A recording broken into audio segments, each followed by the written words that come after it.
Good morning, everybody, or good afternoon, depending on where you are. Welcome to Making Sense of Digital Transformation, driving impact at each stage of the talent life cycle. Let's get started. So, a few housekeeping things before we jump into things. So, you can ask questions anytime via Zoom. Just put it into the Q&A. We're going to field all questions that come in at the end of the webinar. So, we will save all of those for then. And this is being recorded, and we will be distributing this afterwards to everybody that attended, everybody that wasn't able to attend. So with those two things, hello, it's nice to meet you. Let me turn on my camera.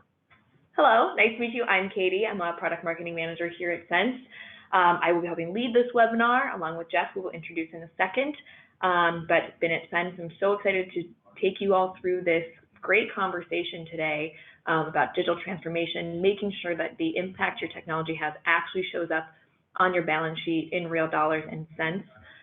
So with that, what's our agenda? So we're going to talk about the demand for digital transformation, how important it is across your business, how to move the needle with technology, and the plan that you need to do it right. And then we're actually going to show you some actual kind of equations that you can take back to your business to make sure that your technology or technology that you're evaluating is really showing up in real dollars. And then again, like I mentioned, we'll be doing Q&A. But before we jump into any content, let's introduce Jeff from Talent Launch. Here he is. Hey, what's going on? Yeah, I had some elaborate entrance.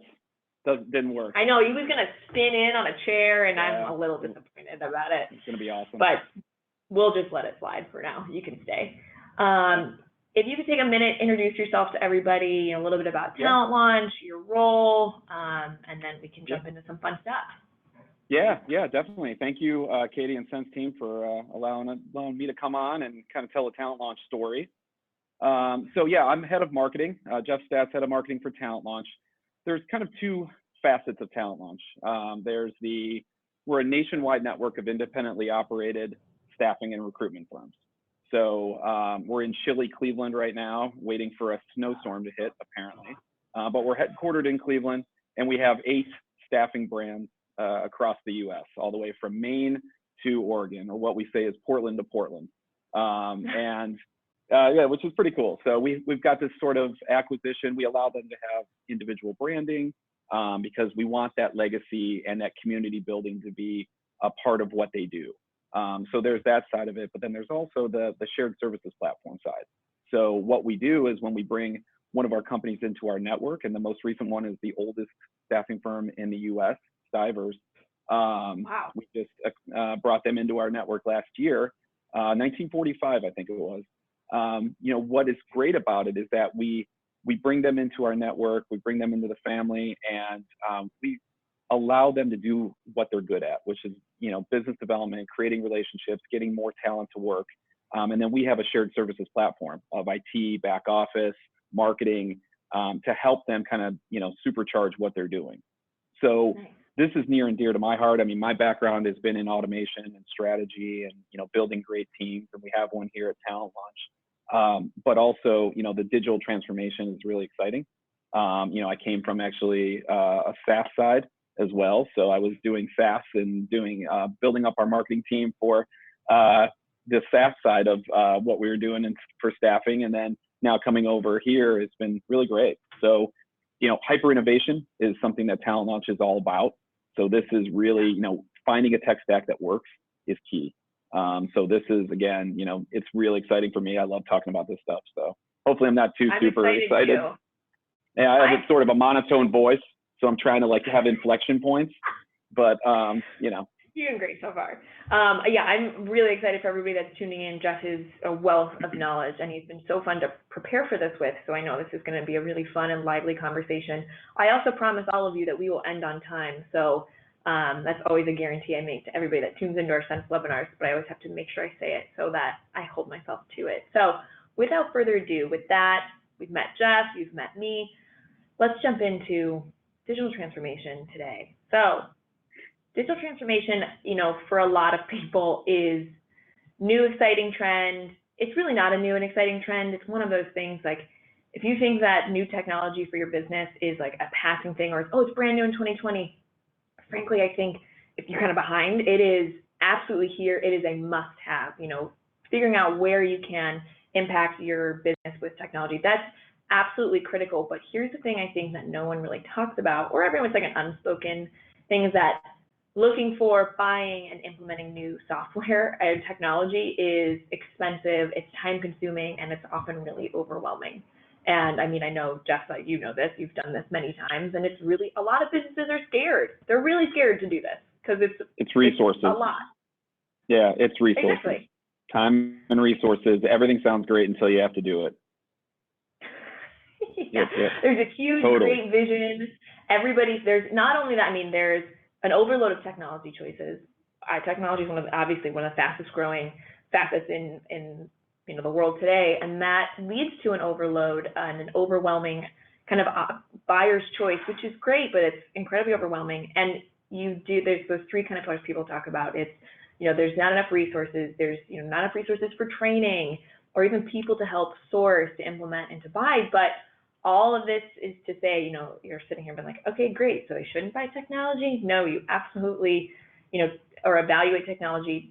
It's so critical, and especially in staffing, our world is so ripe for this. Every aspect of staffing demands attention and technology resources. We're at a place where there's so many great things that can be improved and impacted with the help of technology that, again, while it's super overwhelming, it's very, very exciting.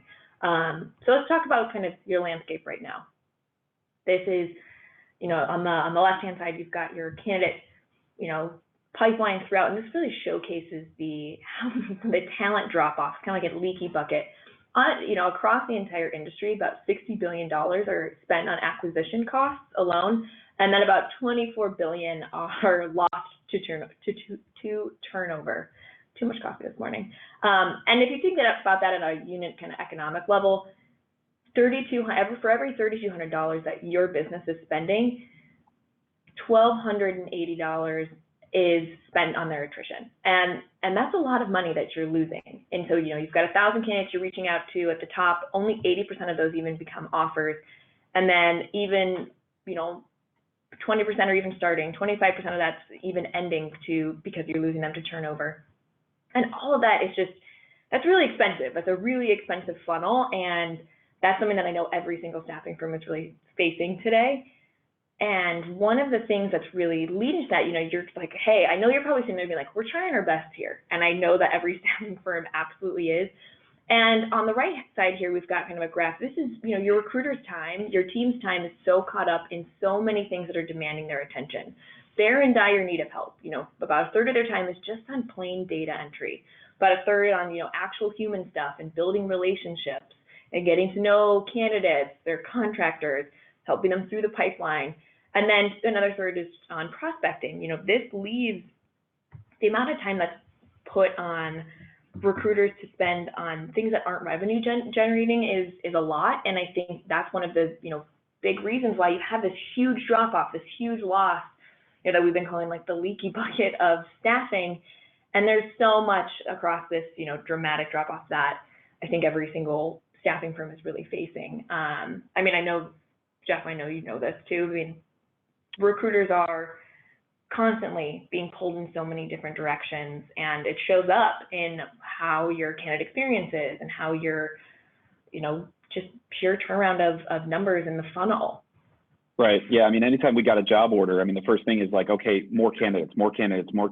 And, I'm always trying, again, it's hard to get in their shoes, and you want to be in their shoes. And, from our standpoint, it's like, well, let's look at who are the candidates that you already have, like beyond the MPCs, what can we do to stir up that candidate base? Because every time you get a job order, I need more. But then conversely, you've got, I don't have enough. I need more. I don't have enough. I need more. Yeah. And it's like, well, let's look at the database. Like, what can we do in the database? Because it's that side of things where it's just like, there's gold there. We just got to find it. Right. And on top of the fact that, okay, your talent pipeline is bleeding, lots of candidates, lots of talent, your recruiters are in dire need. And on top of that, your clients are also pressuring you to modernize. So you've got this huge, like, okay, in my business, I need to think about digital transformation. How am I going to do that? I've got all these competing priorities. And then on top of that, your clients are kind of looking over your shoulder, being like, "Are you guys on the cutting edge? I have so many." They're shopping around. They want to partner with somebody that they know is delivering the kind of experience that they want their talent to have, that they want to have too. I mean, I love this kind of analogy, which is, in our consumer lives, we get a notification every single time one of our shipments moves from one foot to the other side of the, warehouse, or your food delivery, or anything. Like your shopping preferences are always saved. Everything is so personalized in every aspect of our consumer digital experience. We have the opportunity to do that in staffing too. We can deliver real-time information. We can create memorable experiences and personalized communication or relevant, all of these things.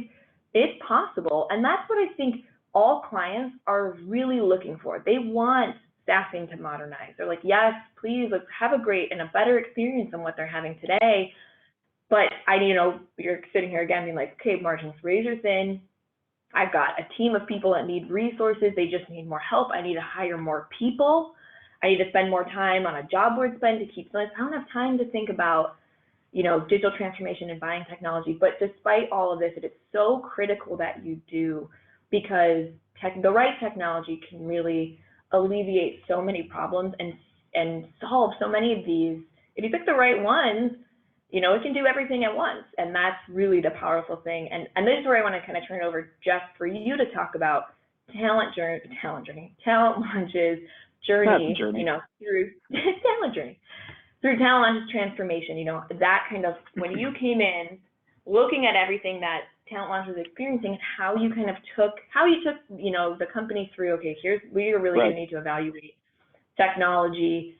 How you evaluated that, what those results are. Everyone who's looking at the screen here, you can actually see already some amazing results just from the initial onset of when you implemented technology like Ascent, and to show everyone like, hey, it's okay, you can accomplish this even though it's very overwhelming. Well, right, yeah, and actually to the last slide too, and you don't have to go back for anything, but like on the clients, we've actually, in our light industrial companies, we've had requests from those clients to say, hey, what are you guys doing? Like, what type of technology? We want the experience. We understand that turnover is a problem. We understand because of turnover or jobs not being filled, we know that productivity is going to go down. So what are you guys doing from a technology standpoint? We've actually had those requests of like, give me a one-sheeter. Tell me what you guys are doing.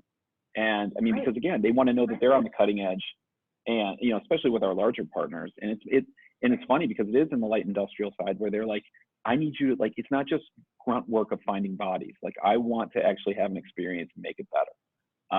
So that's been a real big key for us, is being able to showcase some of that. And we allow, and again, I know a lot of staffing firms don't have in-house marketing. It's side of the desk, or IT is outsourced or whatever. So, I understand that, but we get a lot of those requests, and it's great, that we're able to do that. But yeah, I mean, just when I came in, and I've been with Talent Launch for a little under 2 years, I mean, that's exactly what we wanted. I mean, it's an automation background. That's what I have. So I'm like, we've got to find a way in staffing. We do a really great job, and we participate in Best of Staffing and the NPS, and our NPS network is 62 for clients. I think 48 for, which is, I think it was -2 was the client NPS for last year. So, and we pride. Yeah, they're well above that one. So, again, we look at that, and it's not just client side, but I mean, also our candidate NPS is pretty solid as well, but there's still gaps. And for me, it was coming in and saying, okay, where are the quick wins that we can have where we're just providing, give me a metric. No call, no shows is big metric, especially in light industrial. So what can we do? And so we worked with one of our staffing firms, our light industrial, and we said, all right, let's figure this out. Like, let's go through and let's go through the process. What happens? Who does what? How does this work? What are the impacts? And you're almost trying to build like an ROI template. And I would highly recommend something like that. I'm sure we'll talk about that, but something that says like, let's time study this out, and what time, because you have no benchmark if you don't do that. So we did that, and we said, all right, let's pick something that we know we can make a quick impact on, because it's technology. So if we don't have a quick win, then nobody's going to use it and nobody's going to understand it. So we picked it and we said, let's do an on assignment campaign where it was that start date reminder, where it was the first day check-in, where it was an NPS. And, you know, being able to work with you guys to put something together like that is immediately we saw improvement. You know, we've had, you know, the 42 hours there. I mean, it's a big one because, you know, we've had a team of account managers who are essentially recruiters, but they're working with to staff those jobs, and they are, you know, $10 to $14 an hour jobs where, you know, they have the power of choice.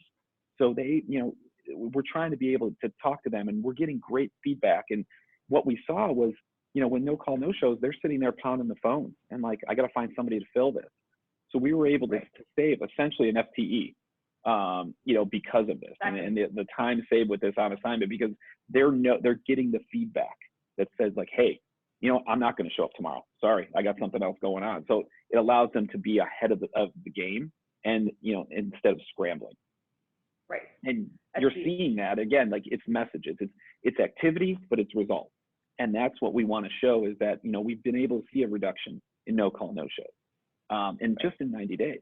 And then we've been able to, you know, again, we can turn those hours saved into more time doing business. And that's what we want them to do, is like save them the hours so they can go and do the human stuff or do the prospecting and just drive more business.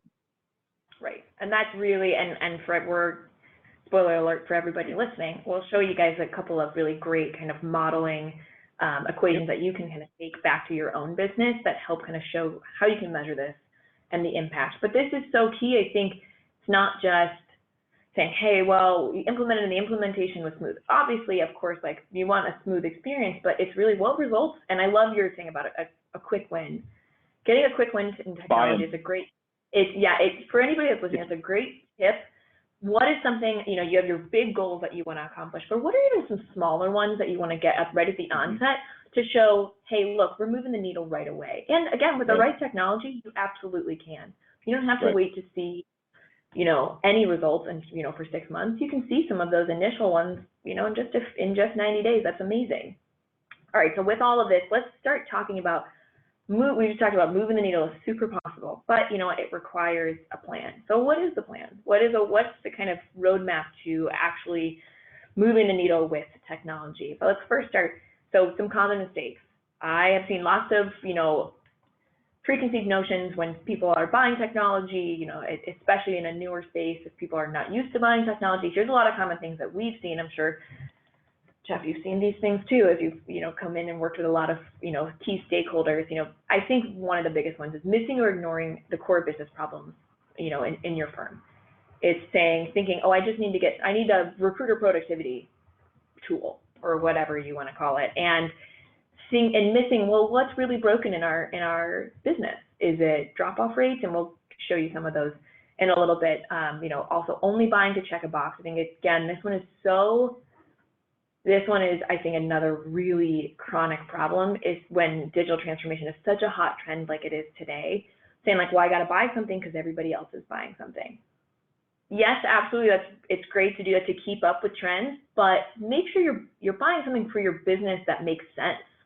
You're not just buying it to keep up with the Joneses, because what they bought might not be what's right for you. I mean, absolutely, there is, you know, trusting what other folks are using, and that's great, but just making sure that you're not doing it just to check a box. Because if you're doing it just to check a box, are you really invested in the success and the long-term results of whatever it is that you're using?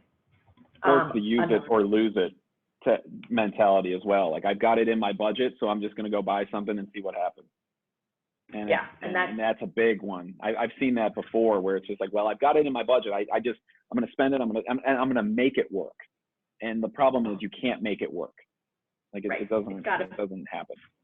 It's got to address real problems. And then, you know, some of the other ones, I mean, zero measurement or benchmarking, kind of the same thing, like, I'm just going into it, we'll make sure it works. Benchmarking, as you talked about, Jeff, figuring out what your baseline is and what measurement do you have at the onset. And then just kind of in that same line, you know, of buying to check a box or ignoring the core business problems, buying really singular point solutions to just solve really individual issues. That comes with a lot of unknown costs, like multiple technology costs. All of a sudden, you've got 10 different systems that don't talk to one another, and it's really expensive to maintain and implement. You know, you have a risk of low adoption. When you come to your teams and you say, here's 10 different things, we've bought all 10 of these things, they're amazing. and your team's like, I don't want to use 10 things. I want to use as few systems as possible. And so really making sure you get like an all-encompassing, that's another thing to consider when, you know, evaluating tech. And then of course, if you've got lots of point solutions, it's really difficult to measure success. And that's another key one too, that goes back to that measurement point, that it's super important to make sure you know what you're measuring and how you can be successful in order to know if something's sticky or not. Right. So common mistakes. To really do this well, and this is where I would encourage everybody to start when you're thinking, even if you're in the middle of buying technology or you've got technology now and you haven't done this, it's okay to just start doing this immediately, which is look for the gaps in your business performance. Jeff, you told me a great story that I want you to share with everybody, which was sometimes the criteria for a business, you know, it's super important to identify what actually is going on in your business and where you can identify those gaps and use that as criteria for evaluating technology and not just fads. I just want you to share with everybody what, you know, one of your stakeholders actually shared with you. I think I was on a panel it was a Staffing Hub, you know, and I shared a story and you know, I bring it up a lot where like you know, it sounds cool isn't a metric. I mean, because I mean, that's like when you're looking at this stuff, it's like, you know, sounds cool like that. And we get that because again, the nature of our business model, we get, you know, hey, somebody emails us. Another person emails one of our presidents of our staffing firms. We get an email from, you know, our executive team. So you're constantly evaluating. And the problem is if you don't have the process, and I go back to like even you know, drawing it out. Like if you don't have the process and where you can have your gaps, you can have multiple. Our tech stack is all over the place. We've got great providers, including you guys on what we're doing and how we're working. But like if you don't have that process in place, you're going to lose. You're just going to start, you're going to start stacking and stacking and stacking. And it's like, what's working, what's not. And like, sounds cool isn't a reason to buy.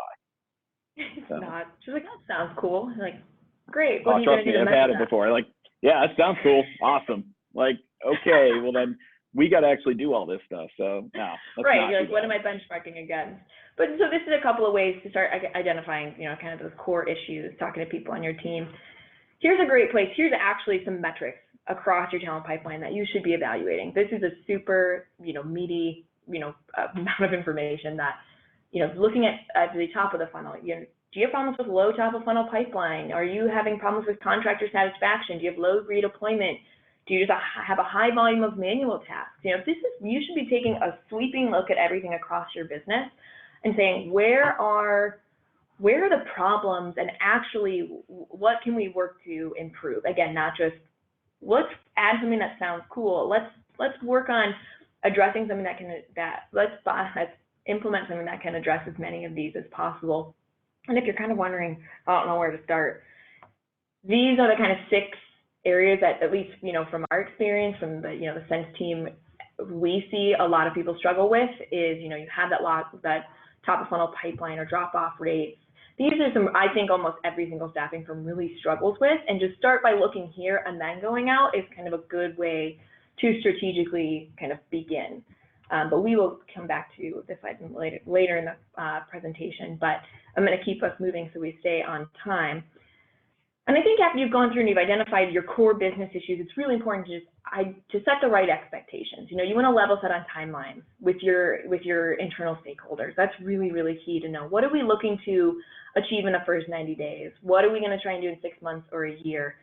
You know, identify key differences between operational and engagement goals. And I just want you to touch on this really quickly, Jeff, kind of that difference between operational and engagement results, because you have explained that to me really, you know, beautifully before, and I want you to share that with everybody here. Yeah, I mean, again, it's just identifying like what are the operational things that we need to get done, whether it's a benefits call out, whether it's, you know, some sort of like just check-ins around like something operational, but then what are those just engagement points that create a better experience? And the issue is like there's the operational ones are easy to measure. The engagement ones, it's tough. But you got to go in knowing that like there's activity and then there's the impact of that activity, and like knowing that. It's just like with marketing. Like a lot of your spend could be on brand. You can't measure that, but you know, you look at what you can measure, because that's part of it. If you're paying X for a tech, a piece of tech, you know that not all of that's going to be measurable. So just like understand that, know that, okay, this is what I need to do, and this is how I can tell between operational and engagement. Right. And sometimes it overlaps, and that's really important too, Yeah. to understand where that kind of matrix occurs. Then two other things really fast, maintaining an internal champion throughout implementation and rollout. Make sure you've got people bought in who are helping to drive the success beyond just, oh, we bought this and we signed the contract and it's done. And then you really want to formalize the preferred outcomes that mean the most.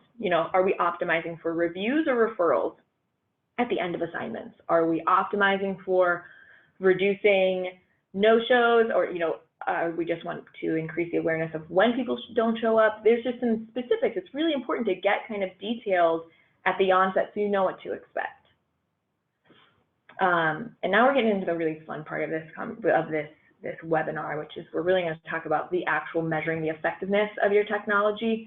And I think it's really important, and again, what a lot of people I think miss is like they sign the contract, and then they implement it and they're like, great, that was pretty smooth, cool. And then they never check back in. But you really want to measure effective technology across multiple facets in your business. Yes, the implementation is easy. Make sure it works with your system. Is it working right? That's huge. It's table stakes.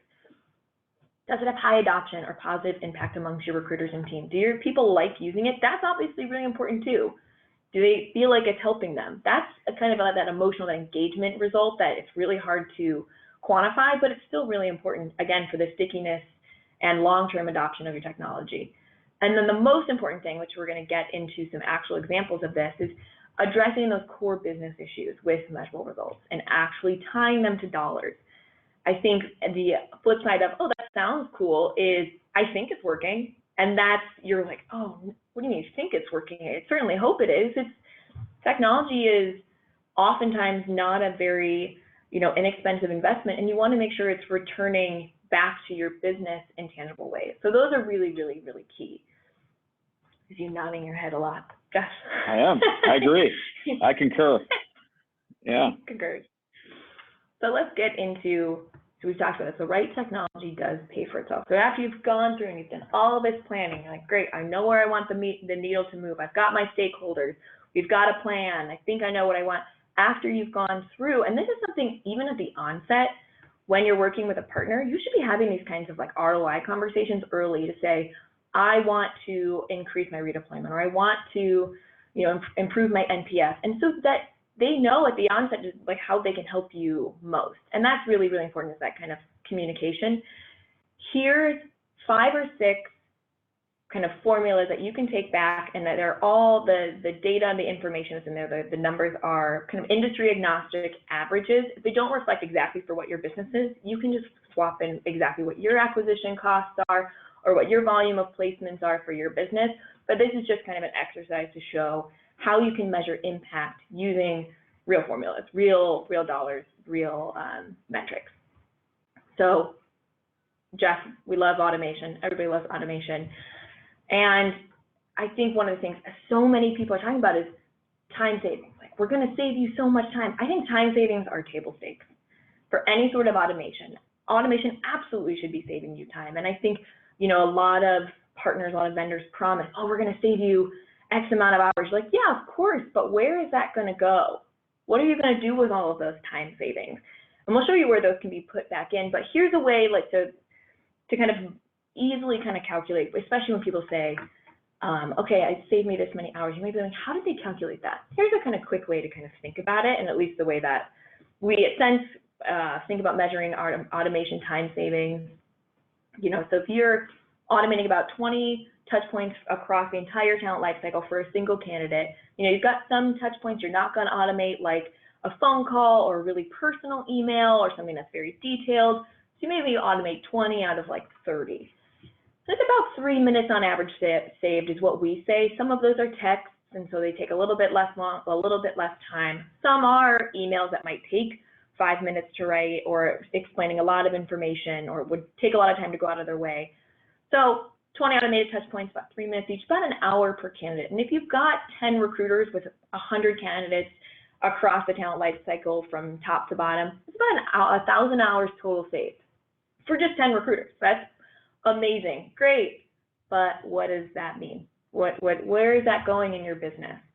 And that's what's really important, is automation, those automation time savings can go into so many places. It kind of depends what is most important to your business. If you want to reduce time to fill, if you're like, we really just need to be filling faster, make sure you're working with your teams to put those times back into decreasing that time to fill, filling more placements faster. Or if you want to be like increasing your NPS score, be telling people, hey, spend more time delivering an exceptional white glove experience so that it shows up in our NPS. That's fantastic. And then actually measure it, benchmark, calculate out, okay, let's see how has our, time to fill decreased since we've implemented this technology, and kind of take, we've said, about $240 a day on average. You could make you could get $120,000 faster because of those new billable days that would have taken you a longer time without the technology. And so, with folks using Sense technology, we've seen NPS scores, increase 2x just because of how much time has been able to be dedicated to delivering a white glove experience. And I think that's really, really key. Is there's so much more than just, okay, great, my recruiters have time. What does that mean? I think, Jeff, you also told me a story that, new processes had to be put into place because the automation was helping identify when no-shows were happening. And that meant, okay, there's all this time. What are your recruiters going to be doing with that? And that meant, okay, we got to build out new processes. Right. Well, there's twofold of this. Like, this is a great, these two slides are great because there's the activity side of things that are saying like, okay, I'm able to, one of the things you always hear on LinkedIn is like, or anywhere, rants anywhere is like, I sent a resume, I went to an interview, I never heard anything back. And it's like, those little things, it's like a marketing campaign. You care about them until they become a customer, then you stop caring, and that's just inherently what marketing, again, loyalty and retention that comes into it. Right. But, I think, with a lot of what we're doing is, there's that side of it, but then there's like, what are you doing with those hours? And honestly, like what was great is, for us in that instance is they were able to get a quicker time to fill because they were able to work on more. But yeah, it was part of like, I have processes, like, cause it's like with this on assignment campaign, it's like, oh crap, like people are now like telling me stuff, like now what do I do? And it's like, well, now you got to build those. And that's a good thing because again, they didn't have right. People weren't talking like somebody would say, hey, I can't make it tomorrow. And you're like, all right. Like, guys, you got to do something about that. They're like, so now they've built a process to say, when we get a response like this is what we do. And again, that's that grind of like, we got to change process, but it's also exciting because they're like, yeah, people are talking to us. They're saying yes, or we're asking for a referral and they're giving a referral. Like, okay, now what do we do? Like, well, right. Actually do something with it. And it's those ancillary benefits that are just key. And like building the internal processes are so great. That's like the other thing when things go so well, you get to like improve your business. You're like, wow, this is so great. We didn't know what to do here. Like, that's the best problem to have is we have new efficiencies we want to solve for, and that's great. As we're talking about, no-shows, not just in the, hey, great, now we know, here's the actual dollars and cents of reducing those no-shows. If you're using technology like Ascent, you can leverage sentiment analysis too, not even just if someone responds and says, hey, I'm not going to be there tomorrow. Like, people respond off those automated outreach touch points and say, yeah, I'm actually not going to make it, or like my sitter canceled, I can't start tomorrow. But even beyond that, if, sentiment analysis or proactive flagging, if no one's been engaging with any touch points, they haven't responded to anything, they haven't filled out any surveys, they haven't given you any information, you have technology that flags that for you and goes, this person hasn't responded to anything in 2 weeks. We think it's pretty likely that this person might not show up. And that can save you so much money. So here is another kind of example, again, very, some aggregated industry agnostic numbers. So it takes you about $2,500 from top first outreach to, net new talent acquisition cost. You spent all of this money to get this person to start, and then they don't show up. This is without anything to show you, you have no idea that they weren't going to show up. They just didn't show up on the first day. And then you find out they didn't go. You're like, oh gosh, okay. You need to now reach out to all your silver medalists. You need to look inside your database. Another probably $1,500, to actually engage and get those people on board. It's about $4,000 plus the number of days that you've lost billing. What if it took you a day and a half or 2 days or 3 days to backfill that role that somebody didn't show up for? Now, across 10,000 placements, let's say about a 20% no-show rate. That's about average for staffing is, 20% no-show rate right now. Again, across all verticals. And that's, $8 million that you're spending on those no-show costs, all in, like acquiring them and then having to engage a silver medalist. And if you reduce that, even to 10%, by half, which is again something that we've seen. You guys saw 35% improvement in no-call no-shows. But if you improve that, down to 10%, you're saving $4 million. Your cost, only 10% of your population is not letting you know you're having to spend that money to backfill people so quickly. It shows up here. You're like, oh wow, and this is why it's so important to be measuring things beforehand to know what your no-show rates are, how much money is your no-shows costing you, and just by even moving the needle 2%, 5%, it makes a really, really big impact on your bottom line. And this is really where the value of this is how technology pays for itself. This is one, we're not done. There's many more we're going to go through, but this is another one to say, wow, if we really reduce no-shows, we could be moving the needle this much. This reminds me of something as a quick sidebar. Even if you're thinking about buying technology and you're like, oh my gosh, there's lots of competing priorities, matching up kind of almost building a business case and saying, if we move the needle of no-shows by, 5%, however much, we'll save the company this much money. And that's your investment in the technology to do just that. Now, again, if you pick the right technology, something that can solve multiple problems at once, that's even better. But this is a really good way to start thinking about how am I teeing up the results of improving something like no-shows that shows up in real dollars.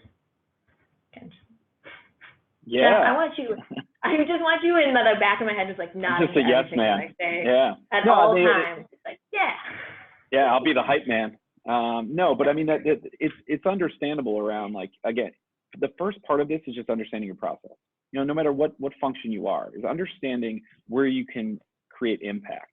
And that's like ROI template is something that's huge. I mean, have that ROI template that literally is just you're changing input to get different numbers. And again, just having something like that is so key, because a lot of this and a lot of what we see is it's either, tribal knowledge, for lack of a better phrase, where it's just like we kind of know our process, but that's it. Like we can't really calculate it. So you want to be able to do that. Right. All right, I want to keep us on time, so I'm going to keep us moving. I really can get on a soapbox about all of these. Let's talk about redeployment really fast. And so redeployment is one of the things everybody knows is super, super important for your business. We all know that it can drastically improve, the acquisition costs and time. But here's two examples side by side. We did split these out by light industrial and kind of IT professional because those costs are so different, at least in terms of redeployment.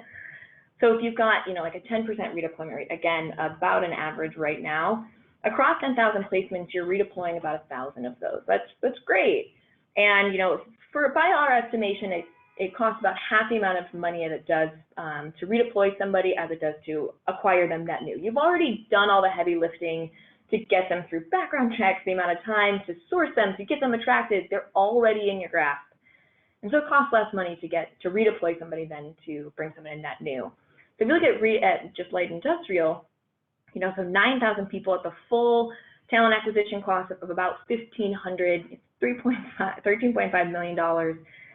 You're redeploying about 1,000 of them for $750,000, and all in, that's for across 10,000 placements. That's a 14 and some change $1 million of total acquisition.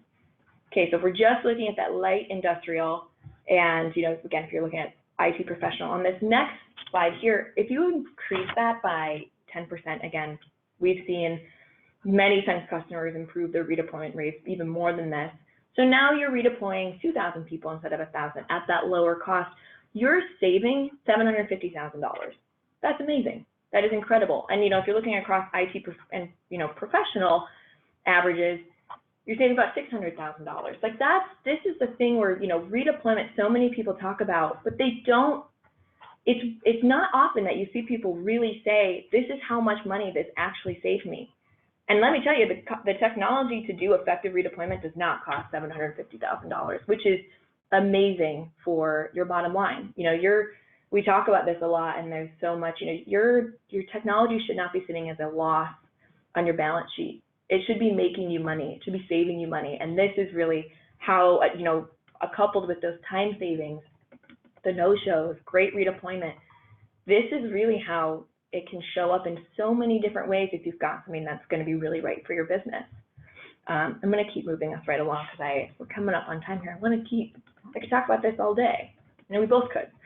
I know. But this is one that I really want us to spend like a minute or two on for sure, is loyalty and reputation. I think this is one that's so hard to quantify, and employer brand, a lot of people talk about employer brand, but it does show up in real ROI in dollars, especially if you're coupling that with automation and you're automating database reactivation, requests for referrals, which I know, Jeff, you already mentioned, reviews, bringing high quality candidates. Referrals and reactivation can reduce, time to hire. That's from time to hire, meaning including sourcing all the way at the top of the funnel to the day they start, by 47%. Ooh, sorry.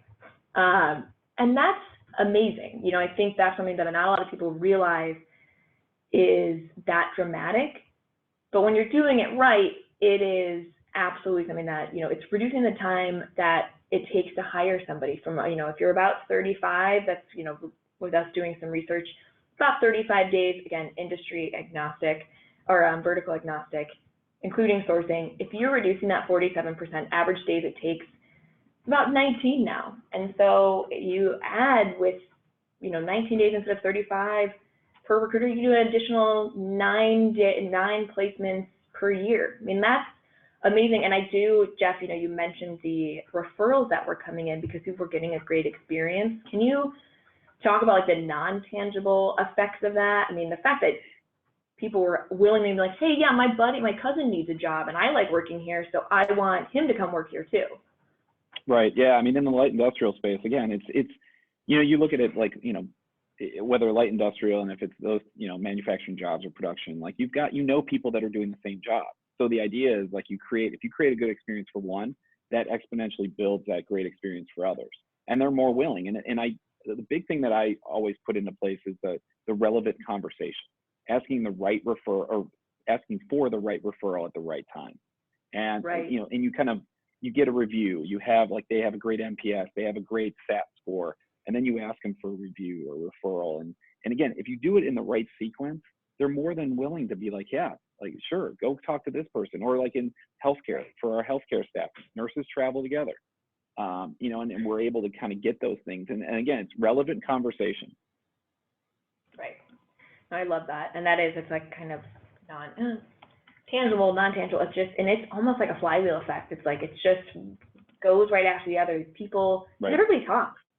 If you're having a great experience and, you ask somebody for referrals and everyone knows it's been awesome, that loyalty and reputation is just one that I think it's so key, and that all kind of ties back to that like great NPS, the great experience, automating those kind of warm and fuzzy touch points too, just like checking in to see how somebody's first week went. There's so much value in that, and that shows up in this place, and that loyalty and that reputation, kind of ROI. And that's not something ever to discredit because it is so valuable. And it might be one of your key differentiators as a business. That's really the things that help somebody stand out. Okay, so we talked about 4 or 5 different kind of calculations that can show up in real ROI.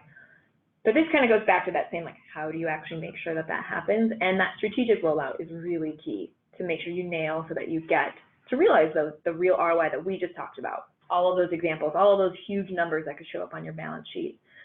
It's just remembering your goals and benchmarks. I think is one is so huge, is not being afraid of numbers, not being afraid to lean into, well, what is it that we want to improve? We want to improve no call, no shows. Okay, we just want to improve them. Well, what is it right now? And let's measure what it is in 90 days.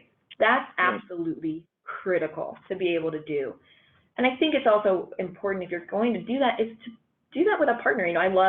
I will, sing from the rooftops about our customer success and our implementation team here at Sense because they care so much.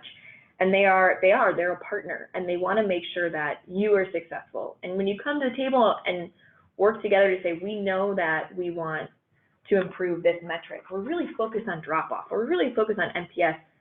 When you're working with your partner who can help deliver that, they know more, about the technology that can help bring that to life for your business. That's huge. And, I think a successful adoption is, it's about, oh, Jeff, this is what you had said, and I love this so much. It's about integrating human workflows and augmentation. And it's not just technology. Can you elaborate a little bit on this? I just love it so much. Well, yeah, I mean, again, it's understanding, it's making, a lot of times you buy the technology and you infuse your process or your, even just your human touch into that technology or into that process. And the idea is like, you've got your workflows, you've got how you do work. And if you have the right technology, you're able to augment it to be able to just, exponentially increase that experience. Because that's our problem, is that we do it one way and then we buy technology because of another way, and then we completely change everything. And the problem is, like, you're trying to get buy-in all the way down the line.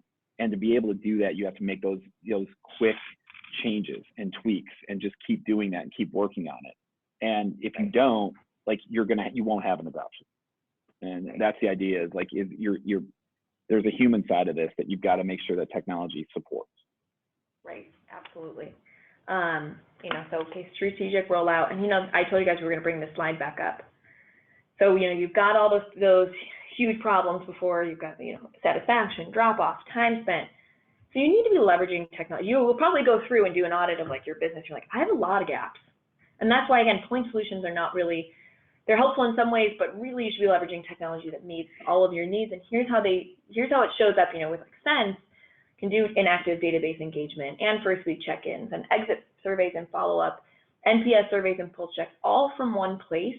All of these things can happen within one really powerful platform, especially one that is built for staffing, and it shows up in improvements across all of the metrics that we were talking about before: reducing the drop-off rates, increasing your fill rate, increasing reviews and referrals. And I think this is really where it's super important to make sure you're partnering with someone. And Jeff, I know you've had a great, we've had a great experience with you. I hope you've had a great experience with us. And right. I think, sharing with folks that kind of experience is really key.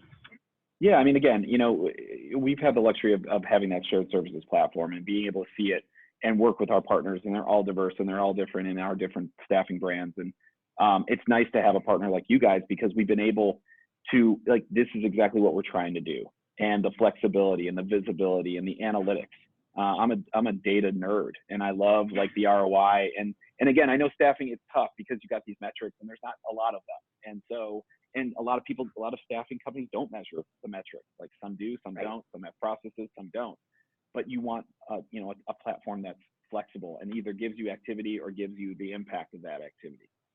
At least one here, and that's the idea. Right. So we've had a great experience working with you guys, and our brands love it. Our brands love that personalization and that relevant conversation. Right. Well, I'm glad you bring up the analytics, and that's a huge thing too. Is you're like, well, how do I measure? You should partner with somebody who is great at analytics, who knows, who can show you how you're impacting these things from the onset. And that's really great too. I know that it is new for a lot of people, and they don't have a dedicated analyst. And you can help, with, like a Sense, fill in those gaps and showcase really where. We've even given our access to the analytics side to our staffing brands. Go look for yourself, see how the journeys work. And the idea is, like, the more visible, like, visibility is key. The more buy-in that you have to see that it works, it's better. Right, and those analytics are so important just for that long-term success. All right, so our top 5 takeaways from everything that we talked about. I feel like I talked very fast through much of this, and so we covered a lot. And, so here's those top 5 kind of takeaways. You need to identify those core issues. I think we've hammered that one home a lot. And it's just really important to figure out where are those, and do you need to be exhaustive? No, but you should definitely try to figure out where is it that we're looking to improve with technology in general, and then kind of go from there. Set those goals, KPIs, benchmarks at the onset of implementation. Work with your partner to make sure that you're setting those expectations right, so you know where you're moving the needle and you know what's most important to you. You're improving reviews, referrals, making sure you're being really clear. And setting those expectations about when you want to see those results. I still love that. Get a quick win. What do you want to improve in 90 days to see if it's being effective? Or is it just adoption across the team in general? Measure that impact of technology in real dollars. We are going to share those templated formulas out afterwards, so you can kind of take some of those. And that's not an exhaustive list either. There's so many more that you can think through. If you want to talk more about, talk math with Sense, and see how, if you're looking to evaluate technology and move the needle, yeah, our team is happy to work with you to come up with, here's how we're going to measure this, because that's sometimes intimidating and you shouldn't have to do it alone. And then lastly, focus on augmenting human workflows. And, with those new solutions, for the maximum impact, it doesn't stop after implementation ends, and you should be always working with your teams and your real people to figure it out. And that's super, super key. Okay, so those are our top 5 takeaways. As I mentioned, if you're interested in learning more about Sense, you want to know how Sense, or just how you have some ideas about how you want to impact your business with technology, we would be happy to chat.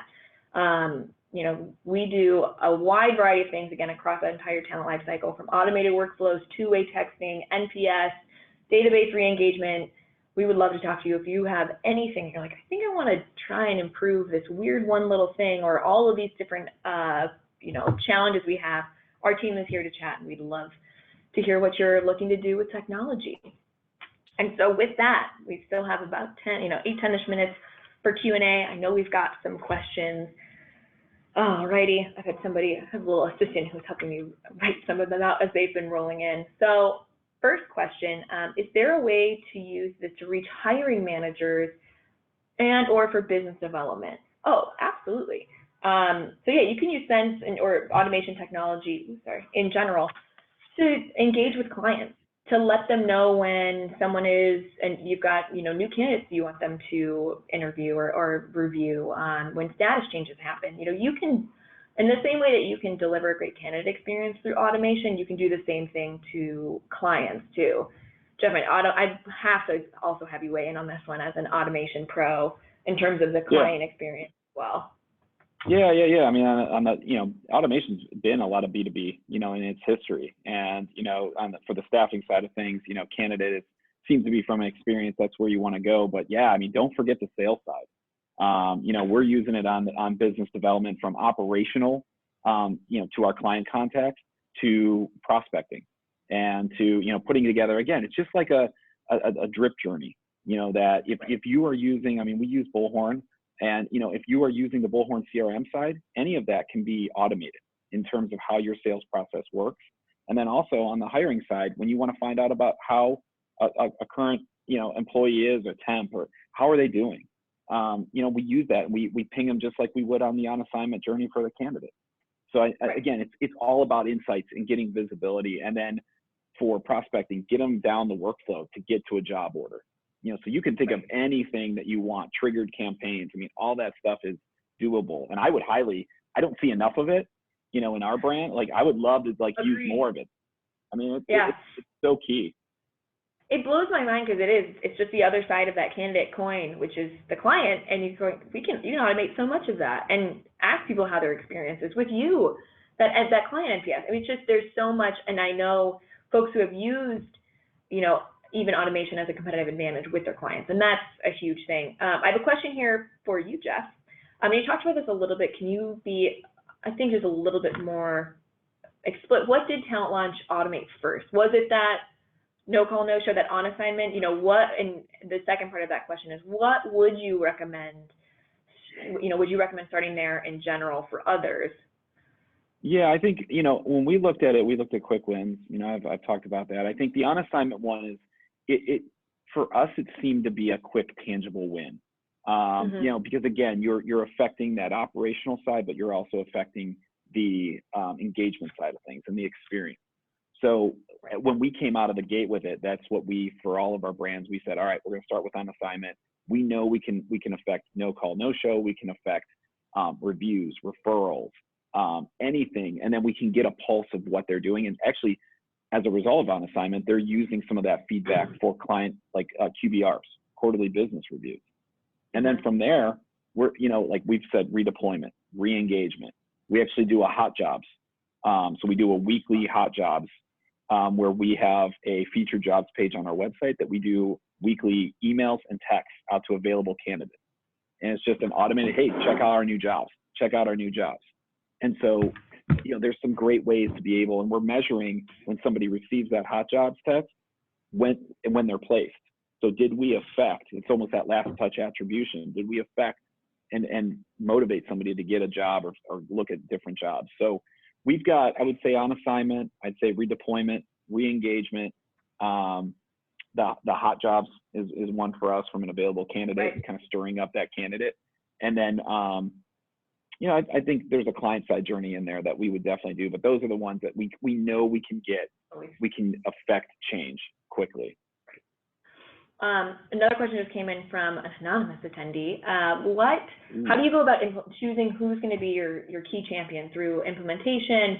Oftentimes people talk about through like buying technology, you have a champion, but to identify those people throughout your rollout, how do you go about picking who that person is, or multiple people to be like your key champions to help, with a successful rollout and adoption? It's tough because, it's different for each one of our brands. I mean, I think I'd like to be a part of the sales process, and I like to be in and involved. And like from there, you kind of, it's that human side of things. You kind of know who's going to be a champion for you, and who's going to understand the marketing and be almost an early adopter of technology.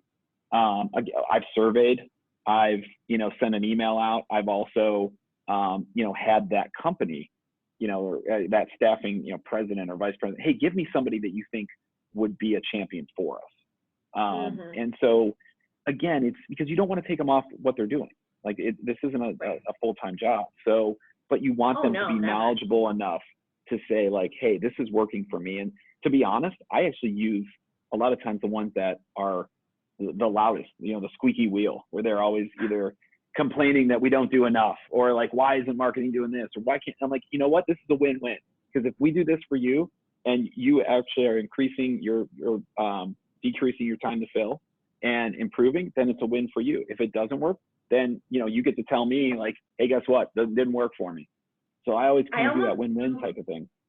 I love that. That's actually a great, I would say to whoever asked, to folks who asked this, I think that's a great, who your biggest doubters, to get them and go, I really want to make sure this works. I mean, you definitely want to get some folks who are your biggest champions as well, but if you're doing a group, get in somebody who is loud and squeaky, because, if you convert them, I mean, that's really they might be the ones that turned out to think. They're going to give you feedback. And they'll give you honest feedback, and then when you, when you ultimately do show them that it's making an impact, they almost always say, they'll be like, hey, I was a doubter, and they changed my mind, which is really, really powerful. I like that. That's a pretty great idea. Different way to look at it. I think that is all the time that we have for questions.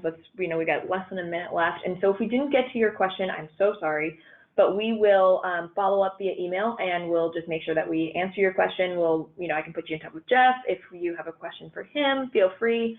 But I want to thank everybody here for joining us. This has been a great conversation. Jeff, you are fantastic, and there's so much value in this conversation. I know that we'd just love to have you, on more of these day in, day out. But for everybody that tuned in, thank you again.